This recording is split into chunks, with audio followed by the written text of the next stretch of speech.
خب بریم سراغ بررسی آنباکسینگ و ریویو دقیق میبند 4 که چند روز توسط شیائومی ریلیز شده، عرضه شده به بازار و ببینیم چه تفاوت‌ها و چه امکاناتی نسبت به نسخه 3 در اون گنجونده شده. تو همین نگاه اول از همین بسته‌بندی اگه بخوایم شروع کنیم و جعبه محصول کاملا تفاوت رو میتونیم مثلا نسخه 3 ببینیم. نسخه 3 یک جعبه پلاستیکی که در پوش طلا مانند بود، کوچکتر بود، ولی جعبه الان کاملا مربعی شده و یه سری مشخصات این عدد 4 هم خیلی زیبا روش طراحی شده و نشانگر نسخه میبند هست. من روی جعبه مشخصاتی که در وجود داره رو براتون بخونم که چه مشخصات شده. مشخصاتی که دستبند کاملا میشه باهاش به استخر رفت چون کاملا ضد آبه، برای ورزش مثل شنا. تمرینات متنوعی به اون اضافه شده که حالا دستگاه رو که روشن کردیم ببینیم چه مودهایی به اون اضافه شده و مانیتور کردن یا بررسی دقیق میزان ضربان قلب هست که اضافه شده. در این سمت جعبه این نکات رو داریم.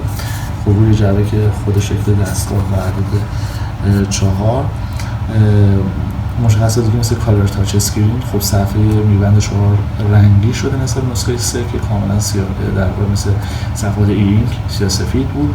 نوتیفیکیشن دیسپلی و اسلیو اند استپ آتو مانیتورینگ که در صورت اتوماتیک خواب شما و استپ های خواب شما رو مانیتور میکنه. نکات دیگه در پشت جعبه هست. میبند 4 رو گفته، مدل نامبر رو گفته، حالا بارکد و بقیه بحثایی که خود جعبه هست. خب من به نظرم شروع کنیم بحث جعبه آنباکسینگ رو که خود جعبه هم طراحی که راحت داره. این جعبه رو بذاریم کنار. جعبه از چند قسمت تشکیل شده. قسمت بحث خود دفترچه هست. یکم انتظار، یعنی یکم شاید بسته‌بندی میبند 3 در نگاه اول دقیق‌تر و بهتر بود. یکم تو میبند 4 بسته‌بندی خیلی هم انگار خوب نیست. این دفترچه راهنما هست که می‌بینید به زبان‌های مختلف و نحوه راه‌اندازی دستگاه رو گفته. کابل شارژر که در اعلام با هم می‌بینید چه تفاوت، چون توی کابل شارژر هم تفاوت ایجاد شده نسبت به نسخه 3 و بقیه موارد. خب این دفترچه. بریم سراغ خود که در این قسمت خود شارژر هست. شارژر به این صورت کاملا که از میبند اون در هسته مرکزی که اون خود میبند هست از بند جدا میشه و در این جایگاه قرار میگیره و میتونید با پورت USB شارژش کنید. انتظاری که در نگاه اول شاید بعد از 3 نسخه از میبند بود این بود که شارژر رو به صورت اتصالی که الان مگنتیک هست بهترش کنه، به این صورت که نخواهیم اون دستگاه رو جدا کنیم از بند. اگه بعضی از مدل های گارمین رو اگه دیده باشین دقیقاً یا یه سری هلتمندهای دیگه مثل مایکروسافت بند، عملاً شما دیگه اون بند رو، اون هسته مرکزی رو وصل به شارژر و دستگاه شما شارژ میشه. انتظاری که من داشتم این بود که این قضیه رعایت بشه. شاید مثل در واقع بند سلامتی میجیا های پلاس که توسط خود کمپانی شیائومی هم عرضه شد، اون مورد رو انتظار داشتم که رعایت کنه، ولی خب حالا این میذاریم کنار. بریم سراغ خود بند که ببینیم به چه شکل هست. دیگه چیز دیگه تو جعبه نیست، من این جعبه رو کنار بذارم.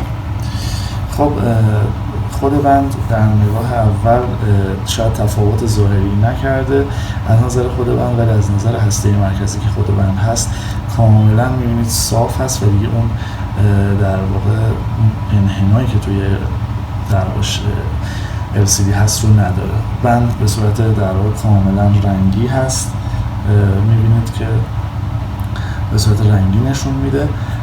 من حالا میبند 4 که ریلیز شده یه سری قابلیت هاش رو براتون بگم که به چه صورت هست.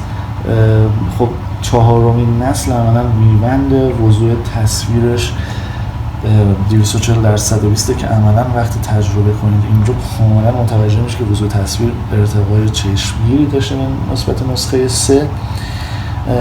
20 روز قول شارژدهی رو داشته که به نظرم با توجه به که صفحه کیفیت بالاتری پیدا کرده ظرفیت باتری هم اندکی بهبود داده، انتظار داشتم که کمتر باشه، ولی همون 20 روزی که توی میبند 3 هم داشتیم توی میبند 4 هم داریم.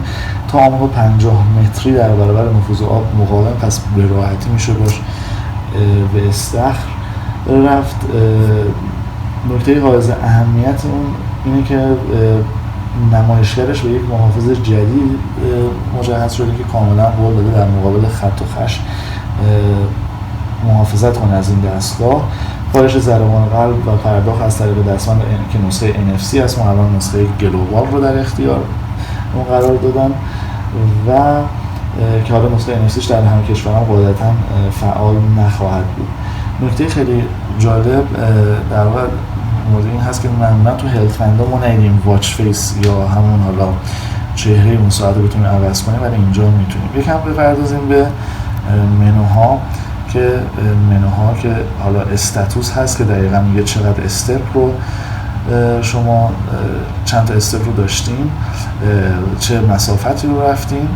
می‌بینید که با این با کلیک و با یه بک خیلی حس این صفحه تاش خیلی بهتر شده، خیلی حساس تر شده.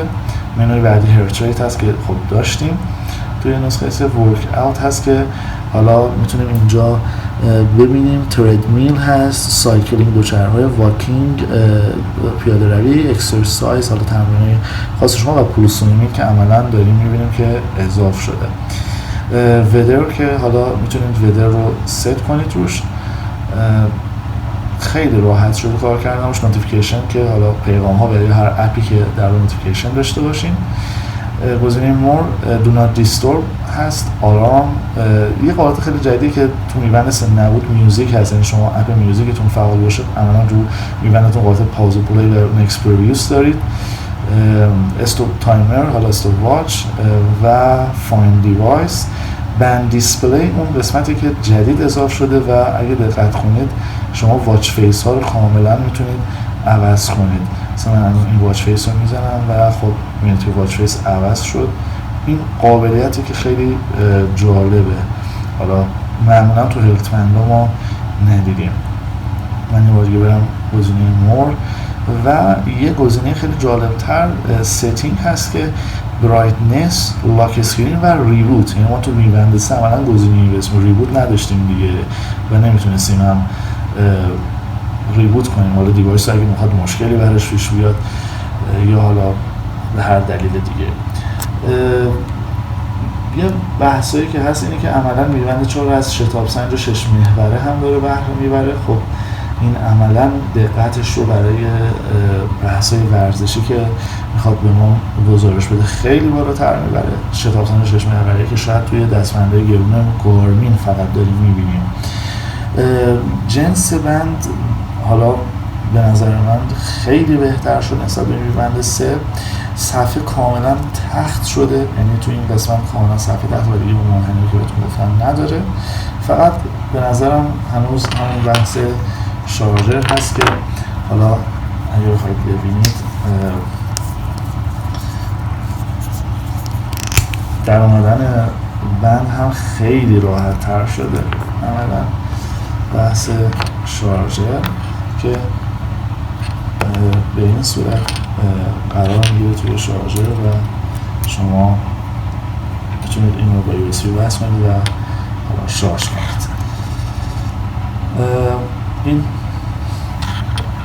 بررسی میبند 3 بود. امیدوارم که این بررسی کامل بوده باشه و بتونید استفاده کنید از این بررسی. به نظرم دستگاه نسبت به نسل قبلش پیشرفت قابل توجهی توی کیفیت تصویر خود صفحه نمایش، دقت